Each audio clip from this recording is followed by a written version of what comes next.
네, 사업계획서 계속 이어서 하겠습니다. 실제로 이제 우리가 하고 있는 게 이제 재무성 평가라고 그러는데 실제로는 이제 결국에는 자금 조달을 어떻게 할 거냐의 문제인데 결국에는 투자를 받을 거냐 아니면 좀 가장 핵심이 차입을 받을 거냐에 관한 고려가 굉장히 중요합니다. 여러분이 조그마한 사업을 하든지 뭐 치킨집을 하든지 마찬가지예요. 치킨집을 하는데 아는 뭐 우리 형님이 반을 돈을 대준다더라. 그 반을 대준다는 게 빌려주겠다는 얘기인지 아니면 거기서 나오는 이익을 같이 나누자는 얘기인지 굉장히 개념이 중요하잖아요. 여러분이 기업을 운영할 때도 마찬가지. 이거를 빌려준다면 그 이자를 고정 이자를 받겠다는 거잖아요. 그럼 이거는 차입이에요. 이거는 그리고 나랑 같이 하자는 거는 손해가 왔을 때는 같이 손해를 보고 이익이 났을 때 같이 나누는 거거든요. 만약에 형님이 야 너랑 나랑 같이 하자 2분의 1씩 해라서 그러면 결국은 거기서 생기는 수입도 만약에 뭐 한 달에 500만 원이 생겨 그럼 250만 원씩 나누는 거잖아요. 근데 실제로 차입을 했다 그러면 뭐 1억을 차입했다 그러면 1억이 하나 이자는 내가 10% 줄게 하면은 월 만약에 100만 원을 준다든지 이런 식으로 고정된 거죠. 그래서 이 차입에 해당되는 돈을 남은 돈이라 그래요. 이거는 뭐 남은 돈이에요. 그래서 외부 자금이라 그러고 이거는 간접 금융이라 그래요. 그다음에 투자를 하는 거는 이거는 내부예요. 내부 자금이라 그러고 결국에는 이건 직접 금융이라 그래요. 이 돈을 사업하는데 직접 같이 투자해서 같이 손해를 보고 직접 같이 이익도 나누는 거예요. 그래서 이게 직접 금융이냐 간접 금융이냐 이건 이제 차입은 간접 금융이라고 그러고요. 외부 자금이라고 그러고요. 투자는 내부 자금이라고 그러고 직접 금융이라고 그래요. 그래서 간접 자금이냐 직접 자금이냐 내부 자금이냐 외부 자금이냐 하는 데는 여러분의 개념상 그렇게 되어 있다는 거고요. 실제로 이제 그 재무제표에서도 그래요. 실제로 보면은 만약에 이제 자산은 두 가지로 구성이 돼요. 하나는 자산은 자본과 부채예요. 결국은 내가 돈을 가져오면은 돈이 들어왔어요. 돈이 들어오면 뭐가 늘었다 그러면 자산이 늘어나는 거예요. 만약에 100만 원이 들어왔어요. 들어왔어. 그럼 들어왔어 그러면. 그럼 자산이 100이 늘어나는 거예요. 100만 원이. 근데 그게 자본으로 들어온 건지 차입으로 들어오는 건지에 따라 달라져요. 만약에 내가 차입을 했다 그러면 우리 회사로 따지보면은 부채가 50이고 자본이 50인데 만약에 이게 10이 늘어났다 그러면 100이라는 만약에 한 50이 추가로 들어왔을 때 이게 부채로 들어오면 부채 비율이 높아지는 거예요. 자본이 들어오면 자본 구조가 탄탄해지는 거고. 그래서 여러분들이 돈을 외부로 가져올 때도 이게 만약에 회사를 조금 더 영속 좀 장기적으로 운영하시는 분은 우리 회사의 부채 비율이 높아지면 무슨 문제가 발생하냐면요. 은행에서 돈을 빌려줄 때 니네는 부채가 너무 많아. 그럼 내 이자가 어느 순간에 못 갚으면은 너한테 이자를 못 받을 수도 있을 것 같아. 이렇게 돼요. 그래서 부채의 비율을 낮춰야 되는 경우에는 부채라는 것보다는 자본으로 받는 경우가 더 많겠죠. 어떤 경우는 부채 비율을 이용하는 경우도 있어요. 우리 회사 이익이 너무 많아. 근데 부채가 들어오면 뭐냐면 고정으로 이자를 지급하니까 이자는 비용으로 털 수가 있어요. 실제로 작은 회사를 운영하는 사람들 같은 경우는 특히 이제 가족교들 같은 경우는 이 비용을 늘리기 위해서 어떻게 하냐면 비용을 늘리기 위해서 예를 들면 전형적으로 하는 게 가족 중에서 일 안 하고 있는 사람도 일을 하는 것 같이 만들어서 월급을 내보내겠다고 그래요. 이게 뭐예요? 이익이 많으면 결국에는 연말에 단기 순이익이라고 그러죠. 이익이 많으면은 단기 순이익의 금액만큼은 법인세가 나가는 거예요. 한 20% 나갔다 그러면은 1억이 생겼으면 그냥 2천만 원 세금을 내야 되네.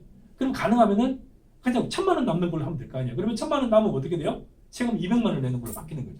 그래서 작은 회사를 운영하는 사람들 같은 경우 오히려 그런 식으로 운영의 묘를 왔다 갔다 하는 경우도 실제로 있어요. 예를 들면은 그런 부분은 약간 좀 세무적으로 그 라인들 같은 경우는 불법과 합법이 왔다 갔다 하는 경우도 많아요. 그런 부분은 조금 더 복잡해지면은 세무라든지 법률적인 부분도 자문을 받아야 되겠지만 가장 기본적인 거는 내가 투자를 받을 거냐 차입을 할 거냐 등등에 관한 고려 부분을 고민 좀 하셔야 된다. 재무 전달과 관련된 부분 그렇게 되고요. 그리고 조금 더 이제 시장 상황이 전에 우리가 이제 흔히들 할 때 벤처 캐피탈 VC라 그래요. 벤처 캐피탈은 흔히 이제 벤처 자금이라고 할 수도 있는데 결국에는 흔히 우리가 하는 얘기는 거의 고유명사같이 보통명사화 되어 있는 것에 마찬가지인데요. 벤처 기업에 투자를 하는 회사 전문 회사를 벤처 캐피탈이라고 해요. 우리나라에 한 200개 이상의 활동을 하고 있는데 중소기업들이 벤처가 엄청 붐을 이룰 때는 되게 이제 특히 이제 상장하는 IPO 같은 게 굉장히 활발한 경우는 굉장히 벤처 투자가 붐을 이루긴 하고 또 벤처 기업들이 굉장히 폭락을 하면은 이 기업들이 문을 닫거나 소극적으로 움직이는 경우도 되게 많아요. 보통 벤처 캐피탈은 자본금이 100억 이상으로 유수되고 요건들이 되게 많은데 중소기업부의 관할 그 부처인데요. 여러 요건들이 되게 많이 있어요. 뭐 벤처 캐피탈 전문 인력 요건이라든지 회사의 자본금 요건이라든지 그래서 이 회사들 같은 경우는 아무 회사나 투자할 수 있는 게 아니고 투자할 수 있는 요건들이 있어요. 그 회사에 그리고 이제 벤처 캐피탈이라 그러면은 자기 자본금이 한 100억 정도 되면은 이걸로 운용 투자를 하는 게 아니라 이거는 자본금이고 실제로는 나는 이번에 영화 오락 산업에 투자를 하고 싶거든. 영화 오락 산업에 200억짜리를 펀드를 구성하는데 그러면 사람들로부터 기업이라든지 개인이라든지 또는 뭐 전문직들로부터 돈을 받아가지고 이제 100억이나 또는 200억, 300억 되는 운용을 해가지고 그거를 가지고 특정한 한 회사 영화에 투자를 하는 게 아니라 영화라는 회사 그 전문 인력들이 있어요.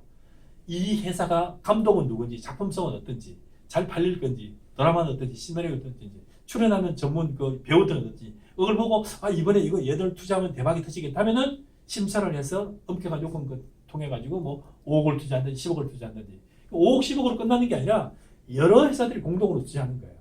또 이번에는 뭐 게임 회사를 하는데 게임 회사 새로 하는데 투자를 할까 말까 하는 주로 심사역이라고 그래요.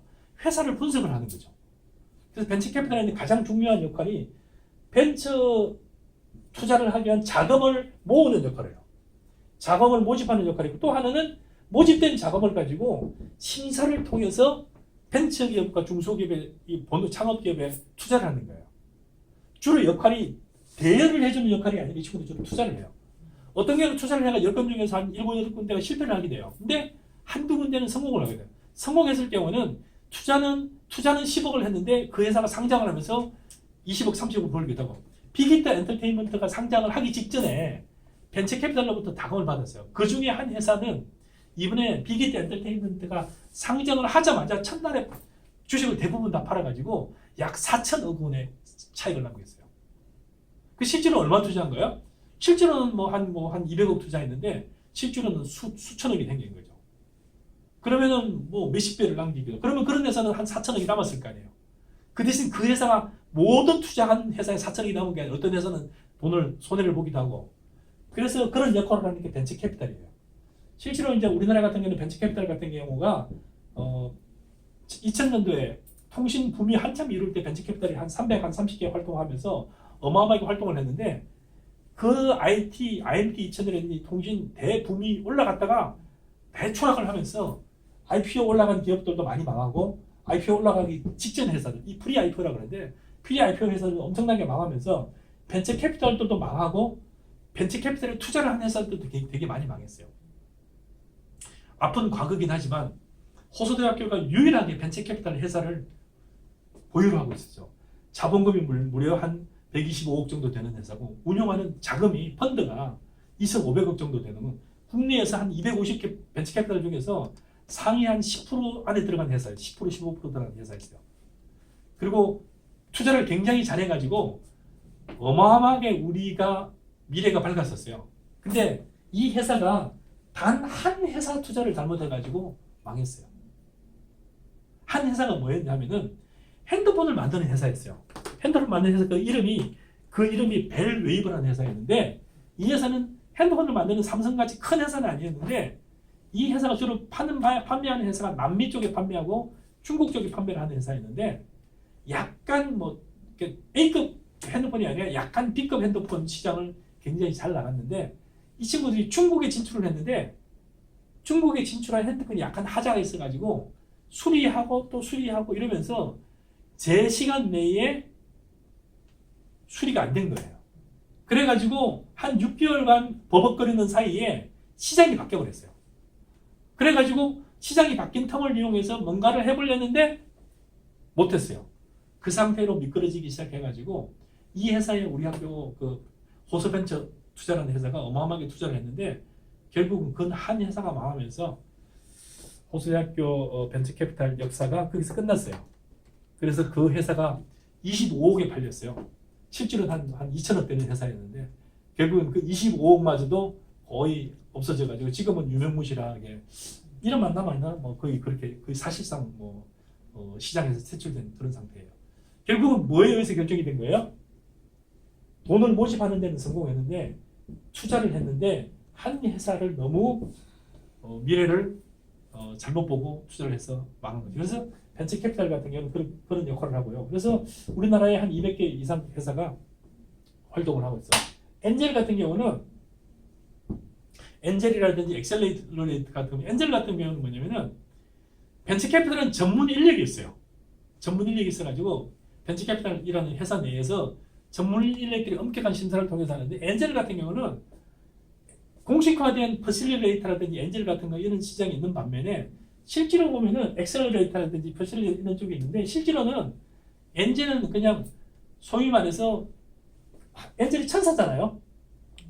실제 벤처캐피탈 같은 경우는 투자를 하고 나서 역할을 해요. 투자를 하고 나서 무슨 역할을 하냐면은 이 회사가 재무적으로 또 모자라는 경우는 같이 도와주기도 하고 마케팅을 도와주기도 하고 기술 같은 게 모자라는 건 기술 기업들 연결을 하기도 하고 벤처캐피탈에 투자한 회사에 관해서 정기적으로 자문도 하고 리포트도 받으면서 이 회사를 도와주는 역할을 해요. 엔젤 같은 경우는 그런 역할을 하진 않고 돈만 투자하는 그냥 순진한 천사들이에요. 그래서 우리나라 같은 경우는 미국에는 엔젤 시장이 어마어마하게 큰데 한국에는 2000년 전후에서 벤처캐피탈 투자해서 거의 사기당하다시피 해서 돈을 다 날렸어요. 그래서 사실상 한국인의 엔젤 시장 자체가 거의 지금 유명무실화가 되어 있다. 엔젤 쪽에 해서는 뭐 최근에 엑셀러레이트라든지 뭐 엔젤 전문 엔젤이라든지 등등 해가지고 투자를 유도하고 있는데 실제로는 혜택이 많지 않고 실제로는 사실 벤처기업에 투자하고 이러면서 세금 혜택 같은 거 받고 이런 게 있거든요. 그런 부분에 관해서 아직 이 시장도 크지도 않고 인지도 잘 안 되고 그래서 여러 가지가 지금 우리나라는 아직 시장들이 크지 않아 가지고 벤처캐피탈은 그나마 활동을 하는데 엔젤은 아직은 아주 초보 단계다. 우리나라 금융시장 자체는 글로벌로 따지면 한 20위권 내외 되는데 상당히 성장을 했는데 비해서 엔젤이라든지 특히 벤처캐피탈 시장 자체는 아직은 글로벌 수준에 봐서는 굉장히 미약하다. 근데 이제 벤처캐피탈 시장 부분에서 조금 주목해야 될 부분은 실제로 우리나라 같은 경우는 이제 좋은 벤처 기업들 같은 경우는 아예 돈을 투자를 받겠다 하는 데는 어디를 나가냐면은 한국에서 투자를 받는 게 아니라 실리콘밸리라든지 유럽이라든지 미국의 진짜 동부에 가서 좋은 벤처캐피탈한테 설명을 해요. 우리 회사가 이런 그 설명을 뭐 가지고 하냐 결국 사업 계획서를 가지고 설명하는 거예요. 우리는 카이스트를 졸업한 친구들로 구성된 멤버다. 박사가 몇 명이고 기술은 뭐다. 그리고 이게 우리 회사가 지향하는 바는 뭐다. 그리고 이런 경우에 나가는 경우는 어떤 이렇게 해가지고 외국에 가서 투자를 받기도 해요. 제가 아는 어떤 아는 분이 하는 사위 회사는 지하로 공사 같은 거 하잖아요. 뭐 하수도 공사라든지 뭐 가스 공사라든지 펌프 공사를 하든지 공사를 할 때 지하로 내려가는데 지하로 내려갔을 때 작업장 내에 유독가스가 있어가지고 작업하러 내려가는 사람들이 가끔가다 사망하는 사고가 굉장히 많이 나고요. 그래서 센서를 이용해가지고 지하에 유독가스를 측정하는 걸 만들었어요. 카이스트 그때 박사과정 다니는 학생이었는데 근데 그 친구 같은 경우는 지금 내년에 이제 회사를 상장을 하는데 이런 회사도 마찬가지예요. 돈이 하나도 없었어요. 이 친구 카이스트 그냥 박사 졸업한 학생이었어요. 그래서 외부 자금을 거의 대부분 투자를 받았어요. 그래서 지금은 이제 내년에 상장을 앞두고 있는 회사인데 이런 회사들 같은 경우 지금 매출익이 300억 이렇게 하고 있어요. 회사 가치가 2천억, 3천억 되고 있어요. 그럼 이 친구가 외부 자금을 이용해서 되긴 했지만 만약에 이 회사가 3천억이다. 그런데 지분의 30%를 가지고 있다. 그럼 이 친구가 가지고 있는 시장 가치가 얼마예요? 3 곱하기 3이 약 900억 내지 1000억 정도의 부를 형성한 거예요. 뭐 때문에요? 결국에는 좋은 아이템을 선정하고 그 아이템을 이용해서 그 센서 특히 이제 지하에 있는 공기 센서를 통해서 유독가스를 측정하는 걸 만들어 가지고 그 다음에 결국에는 어디서 결정되는 거예요? 시장에서 팔리는 거죠. 왜 시장이 있는 거예요? 지하 공사는 수도 없이 일어나잖아요. 해외도 많이 일어나고 그래서 수출도 하고 국내에서도 이런 또 시스템을 개발하고 해가지고 굉장히 성장을 했어요. 지금은 상장을 앞두고 있는 그런 관계입니다. 그래서 이것도 마찬가지로 상당히 많은 돈을 투자는 여러 벤처 캐피탈로부터 자금을 줬다는 그런 과정을 거쳐가지고 지금 거의 상장을 앞두는 단계에 도달했습니다. 그래서 창업을 했을 경우에 주로 자금이 조달되는 경우는 자기 자금, 자기 돈을 가지고 한다든지, 또는 친척이나 친구들 또 돈을 빌린다든지, 또는 외부 자금, 뭐 동업자 자금이라든지, 또는 엔젤로부터 돈을 받는다든지, 또는 최근에 정부 정책 자금도 많아요. 정책 자금.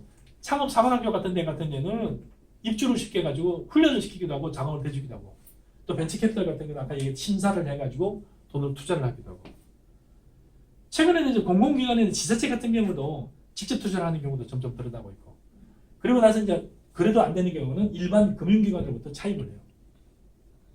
실제로 이제 기업을 하는 경우에 사업을 실패하거나 성공하는 경우도 많은데, 최근에는 이제 실패에 관한 부담감들이 점점 늘어나가지고, 야, 네가 사업을 하면서 뭐가 제일 부담스럽니 했을 때, 실제로는 그 금융기관으로부터 돈을 차입을 해가지고 내가 못 갚아가지고 내가 사업이 망하면 어떻게 될 거냐, 그거에 대한 두려움이 엄청나게 커요. 실제로는 우리나라의 벤처기업과 외국의 벤처기업의 가장 큰 차이가 자금 구성의 차이인데요. 외국에서 창업한 상당히 많은 기업들은 그 자금의 대부분을 투자를 받았어요. 투자를 받았다는 얘기는 뭐예요? 직접 자금이고 상환 일부가 없는 거예요. 근데 실제로 우리나라의 그 상당히 많은 기업들은 자금의 대부분을 어디서 조달받았냐면 차입에 의존했어요. 금융기관으로부터 차입을 했기 때문에 만약에 상환이 안 됐을 경우에는 엄청난 부담감을 가지고 있는 게 우리나라 기업거든요. 외국에는 부담감이 하나도 없어요. 뭐 망하더라도 난 상환 의무 없을까 되는 거죠. 이게 상환 의무. 상환이라는 거는 차입은 상환이라는 의무가 반드시 따라 있는 거고요. 투자는 상환이라는 의무가 없어요.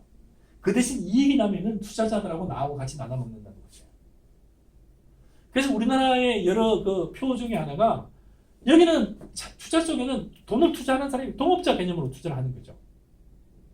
근데 우리나라가 가장 하지 말라는 게 뭐냐면 동업하지 말라는 표가 있어요. 이게 너무 안 맞는 거예요. 자본주의의 최첨단을 달리는데 동업하지 마라. 동업하지 말라면 투자하지 말라는 얘기가 똑같거든요. 그럼 이렇게 해서는 창업이 활성화될 수도 없고 자본주의가 활성화될 수도 없어요. 그래서 여러분들은 혹시 한국에서 창업이 활성화되지 않는 이유가 뭐냐면, 여러분 전공조합시험 문제가 나오면은 그 중에 대표적인 중에 하나가 차입에 의존하는 창업이 되게 많아요. 그다음에 사업하고 있는 사람들도 뭐가 제일 부담스럽냐면 차입감이 엄청나게 부담스럽대요. 그리고 이걸로 끝나는 게 아니라 사업을 하다 보면은 실제로 자금이 더 많이 소요되거나 더 많이 필요해요. 그러면 금융기관에 1금융기관에 돈을 안 빌려줘. 그러면 2금융기관, 3금융기관을 지나는데, 그러고도 돈이 모자라면 어디를 가냐면요, 우리나라에 아주 독특한 시장이 있어요. 이게 뭐예요? 사채 시장이에요. 사채 시장은 여러분이 베니스의 상인에 보면 나오잖아요. 돈을 못 갚았어요. 그럼 뭐예요? 살을 띄어가지고 되어 있잖아요. 뭐 이런 시장이 우리나라에 존재하는 거죠. 돈을 못 갚았을 때는 여기 사채는 엔젤들이 들어오는 게 아니라, 천사들이 들어오는 게 아니라 누가 들어오냐면 블랙 엔젤이에요. 블랙 엔젤. 블랙 엔젤은 뭐예요? 블랙 엔젤이 우리나라의 사채예요. 사채가 돈이 들어오면 결국은 뭐예요? 좋은 아이템 같은 거 뺏어가기도 하고, 좋지 않은 그 회사가 좀 안 나가면은 사적 실력 행사를 하는 경우가 되게 많아요. 집을 계속 찾아온다든지, 전화를 한다든지, 아니면 아이들을 감시를 한다든지, 계속해서 뭐 협박을 한다든지. 이게 우리나라의 자본주의가 성장하는데 어마어마한 또 걸림돌이 되기도 했어요. 코리아 디스카운트 생기는 상당히 많은 이유 중에 하나도 사업하는 자금의 조달의 루트 자체가 처음부터 잘못된 경우가 되게 많다, 이렇게 봅니다. 그래서 엔젤과 이런 부분은 제가 이렇게 해서 마무리를 짓겠습니다.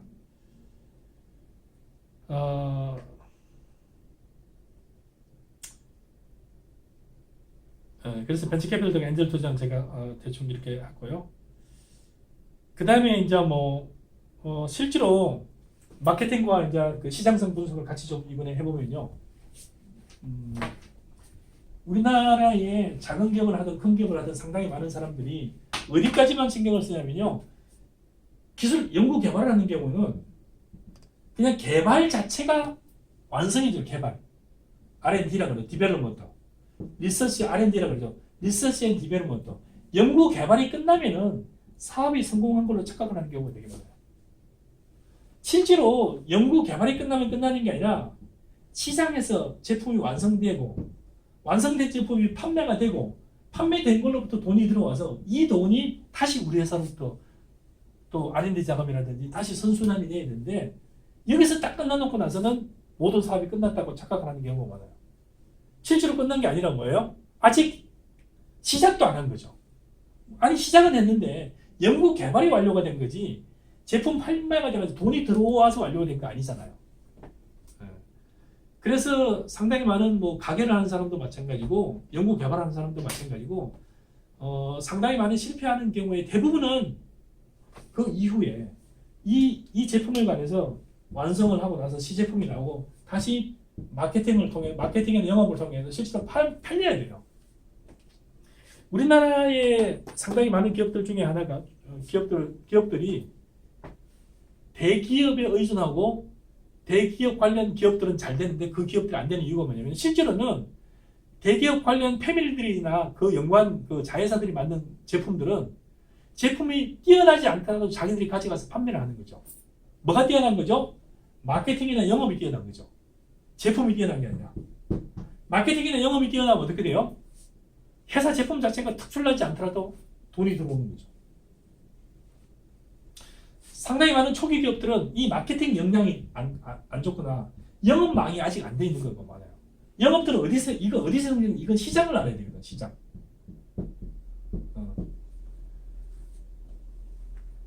제품이나 서비스 자체가 중요한 게 아니라 물론 그것도 중요해요. 근데 그게 결국 어디서 소화가 되는 거죠?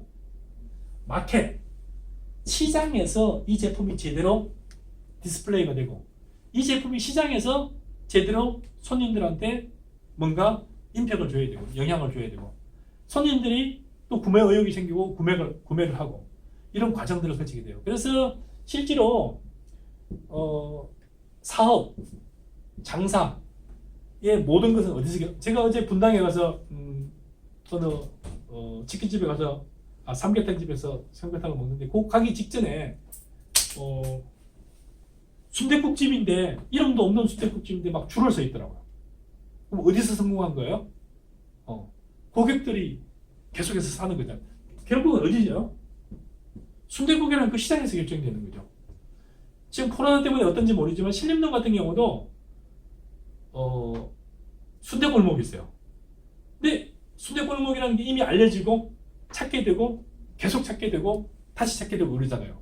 그럼 뭐가 되는 거죠? 일종의 뭐가 형성이 되는 거죠?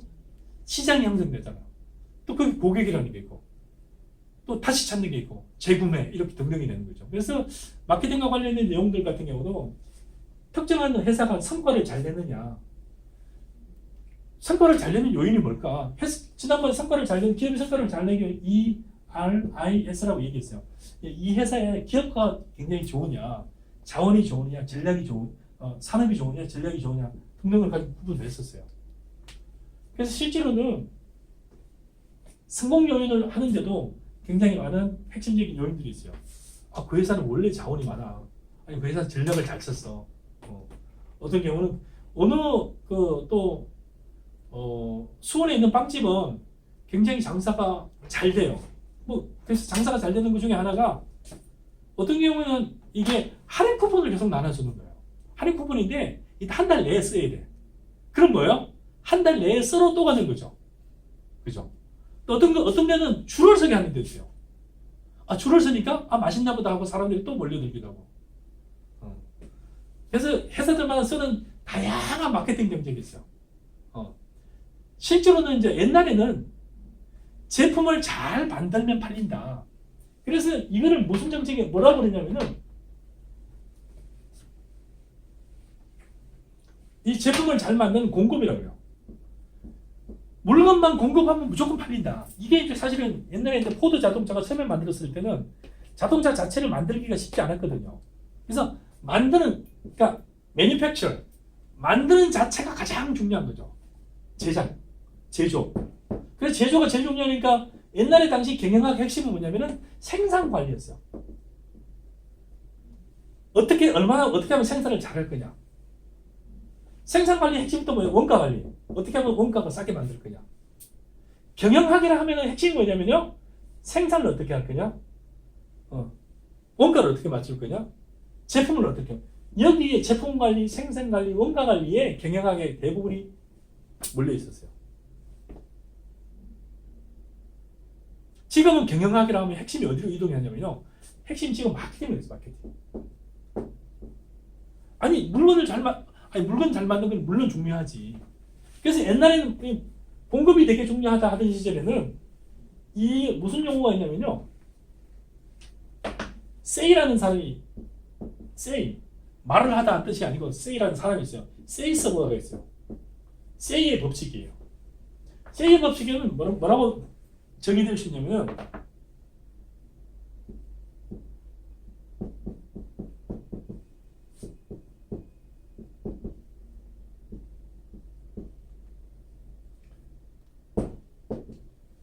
이렇게 돼요. 위에는 supply, 공급은 create, 만든다. demand는 뭐냐? 수요. 공급을 하기만 하면은 수요는 자동적으로 창출이 된다고 했어요. 그러니까 결국 회사하는 일은 뭐만 하는 얘기예요? 그냥 물건을 만들어서 공급만 해라. 그러면 저절로 팔린다는 뜻이에요. 그래서 이걸 세이스로 오라 그래요. 세이의 법칙이라고 그래요. 경영학이 굉장히 중요한 이게 법칙이에요. 과거의 법칙이긴 하지만. 그래서 공급은 수요를 창출한다. 이런 얘기가 있었어요. 이게 오랫동안 지배를 했었어요. 근데 이게 언제 깨졌냐면은 공급을 되게 많이 했는데 안 팔려. 이게 1929년 대공황이에요. 이때부터 이게 깨진 거예요. 그 이전에는 물건을 이게 왜 많이 만들게 됐냐면 자동화가 되다 보니까 몇 개 만들다가 갑자기 대량으로 생산이 되는 거예요. 대량으로 생산됐는데 아직 안 팔리네? 안 팔리니까 아직 임금을 아직 못 주겠네? 임금을 못 주다 보니까 재고가 계속 쌓였는데 못 주네 하다 보니까 어떻게 되는 거죠? 쌓인 물건은 산더미에 맞게 쌓이는데 자동화가 됐는데 안 팔리는 거죠. 그래서 세이의 법칙이 무너졌어요.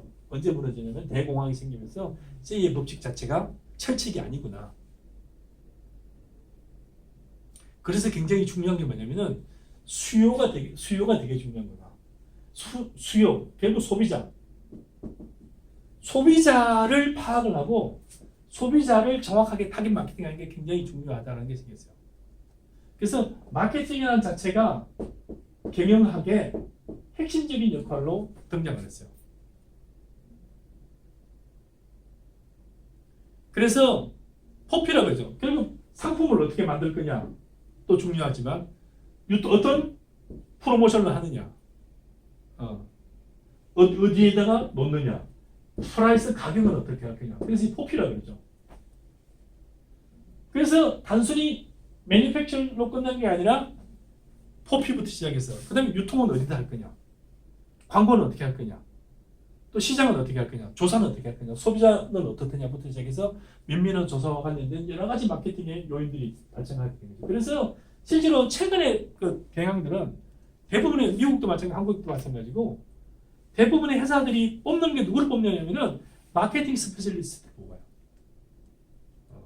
그 다음에 마케팅 조사와 관련된 연구를 상당히 많이 집중을 하고 있고요. 마케팅 조사를 얘기하는 건 뭐예요? 결국 고객에 관한 연구를 하는 거고, 고객의 니드가 뭐냐. 최근에 제가 이제 부자들을 쭉 조사를 해봤어요. 세계적인 부자들을 조사를 하다 보니까 다 IT 관련 사람들이 세계적인 부자의 최상위권이에요. 이상하게 한 아저씨가 올라가 있어요. 그 한 아저씨가 누구냐면은 아만시오 오르테가라는 사람이 올라가 있어요. 여러분 혹시 들어보셨어요? 아만시오 오르테가. 처음 듣는 사람이죠? 한때는 이게 작년, 재작년에는 세계 최고의 부자의 1위에 올라갔어요.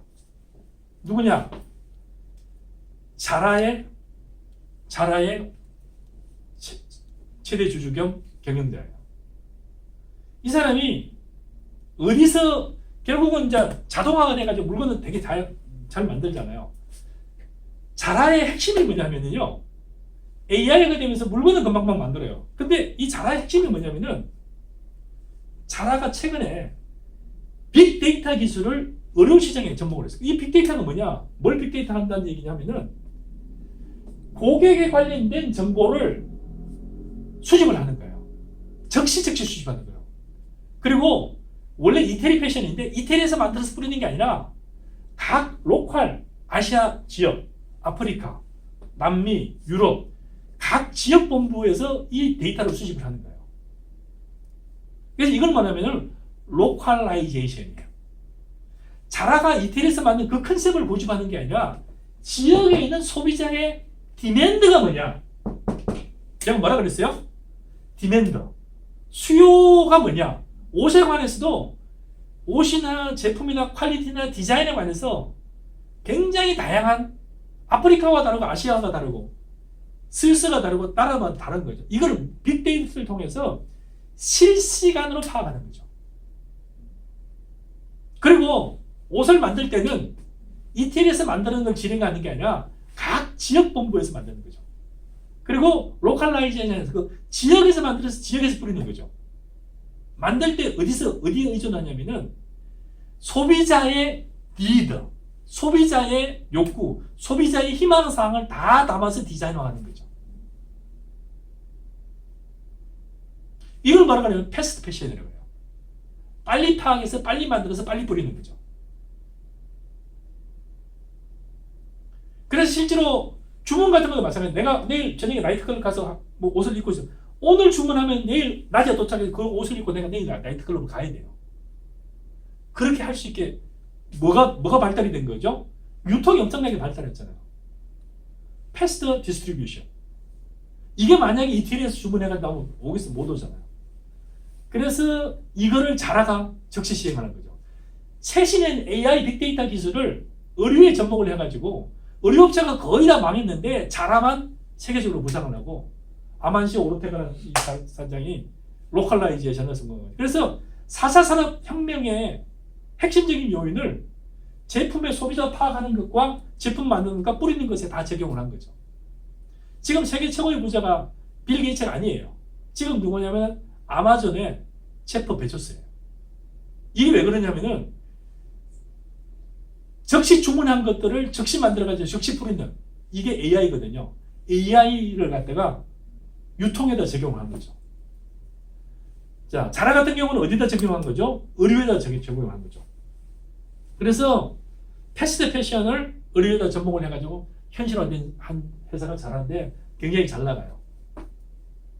사실 이거 비슷한 회사가 비슷하게 좀 따라하면서 큰 회사가 누구냐면은 얄밉지만 일본 회사 유니클로예요. 유니클로 같은 경우도 지역마다 자라를 비슷하게 따라가면서 우리나라 같은 경우도 실제로 되게 많이 세계적으로 지금 유니클로가 엄청나게 히트를 치고 있어요. 어쨌든 뭐 자라만큼은 아니지만 자라에서 해고 1순위가 있어요. 해고 0순위가 있어요. 자, 여러분 회사에서 여러분이 속한 조직에서 해고 0순위가 누굴까요?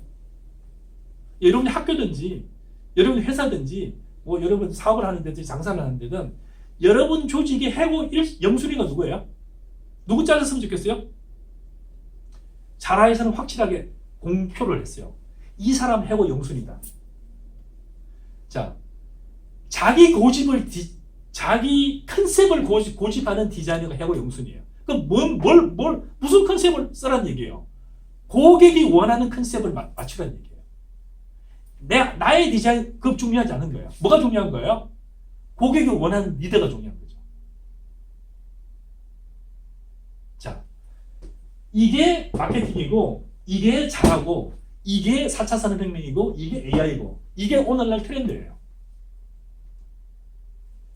3, 4년 전에 한국에서 가장 잘 나가는 회사가 신세계고 이마트였어요. 이마트 때문에 골치가 아파가지고 전부 다 뭐 지자체부터 시작해서 대형 할인마트를 허가해주니 많이 하고 우리나라의 가장 큰 이슈가 이마트라든 유통 공룡들의 확장이었어요. 이게 한 방에 다 날아갔어요. 뭐 때문에 날아갔어요? 쿠팡 같은 제품을 만들지도 않으면서 유통하면서 적시 로켓 배송 같은 게 있잖아요. 오늘 주문했는데 오늘 저녁에 오고 막 오늘 주문 내일 아침에 우리 밥상에 막 신선 제품이 올라오고 이게 뭐예요? 한국에서 가장 다이내믹하게 일어나고 있는 분야가 어디냐면 이것도 많이 마케팅이고 마케팅 중에서 어느 부분이에요? 유통 부분이에요. 유통도 결국 마케팅 중에 하나예요. 그래서 그 잘 나가던 신세계, 그 잘 나가던 이마트가 휘청거리고 있어요. 뭐 때문에 휘청거리고 있어요? 최신의 마케팅 기법과 온라인, 유통 이게 다이내믹하게 변하고 있어요. 그래서 미국이나 한국에 지금 경영학에 가장 많이 지금 인력들을 양성하고 교육하고 핫한 파트가 어디냐면은 마케팅 파트예요. 그래서 내가 물건을 되게 잘 만들면 되지 않냐? 그것과 물건이 잘 팔리는 것은 별개 문제거든요. 오늘날 뭐 그거는 곳곳에서 적용돼요. 최근에 여러분 보세요. 식당 막 맛집이라고 소문났는데 갔는데 맛없는 데가 수두룩해요. 근데 사실 제가 거기 가서 먹게 됐는데 어디 가서 먹게 된 거예요? 어떻게 먹게 된 거예요? 마케팅에 끌려가서 낚시돼서 먹는 경우가 되게 많거든요. 뭐 호텔이나 아니면 뭐 이런 이런 영화관이나 아니면 엔터테인 하루 이틀 하는 뭐 이런 곳 같은 경우도 실제로는 마케팅 때문에 막 이렇게 왔다 갔다 마케팅 기법들 때문에 끌려가기도 하고 물론 뭐 그게 뭐 계속해서 잘 될지는 모르지만 어쨌든 그런 애드버타이징 관련된 것들, 그 디스트리뷰션 관련된 것들 얼마나 빨리 갖다 주느냐, 얼마나 반품을 잘 받아주냐, 얼마나 고객의 뭐 보이스를 그대로 반영하느냐 등등 관련돼서 굉장히 중요한 것들이 많습니다. 그래서 벤처캐피털과 엔젤, 그 다음에 이제 오늘 마케팅과 관련된 부분들, 시장성 등등 같이 제가 얘기를 했고요. 그 다음에 이제 사실은 이제 고객들을 파악하는 게 되게 중요해요. 고객들 같은 경우 파악하는 것들은 물건들 같은 경우도 제품 나올 경우에도 고객 자체를 세분화하는 경우 할 수도 있어요. 어떤 경우에요? 물건 나오자마자 막 새 제품 사는 거. 저는 사실 카톡도 거의 안 하다가 작년 말부터 겨우 따라서 왜 했느냐? 연락을 하려는데 나만 카톡이 안 되니까 너 때문에 따로 연락해서 죽겠으니까 제발 해라. 그러니까 저는 되게 뭐예요? 얼리 어댑터가 아니고 뭐예요? 굉장히 나중에. 저는 사실 인터넷으로 물건 주문하는 것도 최근 한두 달 사이에 하도 불편하기 시작해서 옛날에는 뭐예요? 인터넷으로 주문도 할 줄 몰랐어요. 하기 싫어했고. 요즘에는 뭐예요? 굉장히 누구나 할 수밖에 없는 그런 시대가 돼요. 그래서 특정한 제품이나 특정한 어떤 도구들이나 특정 애플리케이션 같은 게 나왔을 때 혁신적으로 먼저 하는 사람도 있고 초기 어댑터라고 그래요. 얼리 어댑터도 있고 그 다음에 많은 사람들이 쓰기 시작하면 쓰기 시작한 환경이 있고 후기 다수도 있고 뭐 여러 가지가 있어요. 그리고 거의 이용 안 하는 사람도 있고 아직도 핸드폰을 옛날 011이나 016 쓰는 분도 계세요. 요즘엔 거의 이제 스탑이 되다시피 했는데 이게 뭐예요? 고객들을 체벌하는 게 굉장히 중요하다. 옛날에 제가 블루오션 전략하면서 잠깐 얘기했던 적이 있어요. 블루오션 전략이라는 게 거기서 나오는 서커스단 얘기가 나와요. 서커스라고 하면 우리는 흔히 얘기하기는 거의 뭐 텐트에다가 막 냄새나는 말똥 냄새에다가 막 이 지저분한 걸로 되잖아요. 거기 나오는 서커스 자체는 뮤지컬보다 엄청나게 고급스럽게 만들어가지고 서커스의 개념을 완전히 바꿨어요. 그게 그 블루오션 전략인데 그 전략에 나온 그 서커스라는 단에 관련 소개인데 그 핵심이 뭐냐면은 사실은 고객을 파악한다 그러면 물건을 한번 사간 적이 있는 고객 그리고 물건을 살 가능성이 있는 잠재적 고객 여기까지만 생각을 했어요. 마케팅에서 그게 없어요. 블루오션 전략에서 얘기한 거냐면은 아직 물건 한 번도 사지도 않는 어디에 타겟팅을 했냐면요 비고객 우리 제품 한 번도 사용하지 않는 고객 아닌 사람을 고객으로 타겟팅해서 성공한 사례거든요. 이것도 이제 마찬가지로 이제 고객에 관해서 고객의 특성을 이용하고 고객을 세분화하는 게 굉장히 중요하다. 저는 이렇게 봅니다. 그 다음에 마케팅과 관련된 뭐 여러 가지 몇 가지 전략들이 있는데 어쨌든 뭐 가격 같은 거 관련된 전략 같은 경우는 가격을 우리 제품은 가격이 되게 쌉니다. 이런 전략을 할 수도 있고 우리 제품은 품질이 되게 좋습니다. 품질 관련된 걸 내세울 수도 있고 우리는 물건을 빨리 배달합니다. 뭐 이렇게 할 수도 있고 마케팅 관련되는 요소들은 여러 가지가 있어요. 그래서 아까 얘기했듯이 이게 유통과 관련된 거냐 제품에 관한 거냐 아니면 뭐 광고와 관련된 부분이냐 아니면 고객에 관련된 부분이냐 등등에 의해서 마케팅과 관련되는 고려할 사항들이 되게 많이 있다 이렇게 봅니다. 그 다음에 제품들마다 되게 싼 제품이 있어요. 뭐 껌이라든지 뭐 그냥 1,000원 주고 아무거나 고를 수도 있는 반면에 주택이라든지 또 자동차라든지 굉장히 뭐예요? 심오하게 고민을 해야 되는 거 있고 짧게 하는 거에 따라서 제품에 따라서 유통이라든지 또 마케팅하는 기법들이 전혀 달라요. 특히나 첨단 제품 같은 경우는 그 마케팅 기법이 어떻게 쓰느냐에 따라서 굉장히 많이 달라질 수도 있어요. 그래서 마케팅과 관련된 부분들에 관해서는 뭐 굉장히 좀 평범한 얘기긴 하지만 쉽게 얘기하면 마케팅의 중요성들이 점점점 높아지고 있는데 아까 얘기했듯이 마케팅 포인트들 같은 경우도 우리가 가격이 싼지 뭐 물건을 빨리 배달하는지 아니면 단단한지 자동차만 하더라도 최근에 이제 여러분 자동차 광고회사 한번 쭉 한번 살펴보세요. 네. 자동차 광고회사 한번 살펴보세요. 자, 제품들마다 포인트가 달라요. 볼보는 되게 안전하다는 얘기를 막 얘기를 하고 있고, 어떤 회사는 기능이 되게 뛰어나다는 얘기를 하고 있고, 어떤 자동차는 편안하다는 얘기를 하고 있고, 어떤 자동차는 가격이 싸다는 얘기를 하고 있고, 어떤 자동차는 연비가 길다는 얘기를 하고 있고. 한번 여러분들 이제 한번 살펴보세요. 여러분들 한번 좀 자동차만 한번 살펴놓고 그 자동차들이 한번 선전 한번 쭉 살펴보시면서 그 자동차 회사들이 타겟팅하는 광고 부분에 마케팅 부분에 뭘 강조하려고 하는지 한번 면밀하게 자동차 광고를 보면서 이 회사가 마케팅에서 주요 고객들한테 주요로 제시하고자 하는 포인트가 뭔지에 관해서 한번 살펴보세요. 그래서 여러분들이 한번 메모를 해보세요. 한 페이지든 반 페이지든 메모해가지고 한번 올려보세요. 제가 이번 주 오늘 강의는 제가 세 파트로 끊는 게 아니라 두 파트로 끊어서 이걸로 마무리를 하도록 하겠습니다. 한번 자동차 관련된 광고를 무엇을 타겟팅으로 하는지 목표가 뭔지를 한번 광고들을 비교하면서 한번 메모를 해보시기 바랍니다. 오늘 수업을 이걸로 마치도록 하겠습니다. 수고 많으셨습니다.